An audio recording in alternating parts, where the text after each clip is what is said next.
Hi friends, నేను జున్ను cake చేస్తున్నాను. ఇవి 1/2 లీటర్ పాలు, బెల్లం వచ్చేసి అర్ధపావు బెల్లం, పావు కప్పు చక్కెర వేసాను ఫ్రెండ్స్. ఇక్కడ మిరియాలు, ఇలాచీలు మిక్సీ పట్టుకొని ఇందులో పొడి వేయాలి ఫ్రెండ్స్. బెల్లం మొత్తం కరిగిన తర్వాత ఇలా వడకట్టుకోవాలండి.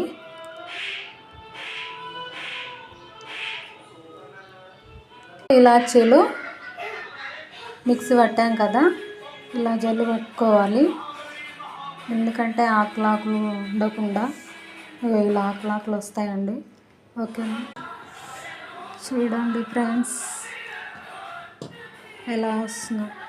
మళ్ళీ కేక్ రెడీ అయినాక చూపిస్తా ఫ్రెండ్స్. పెట్టాను ఫ్రెండ్స్. ఒక 4-5 విజిల్లు వచ్చిన తర్వాత ఒక 5 మినిట్స్ సిమ్లో పెట్టుకోవాలి ఫ్రెండ్స్. చూడండి, జున్ను కేక్ రెడీ అయింది. ఒక గంట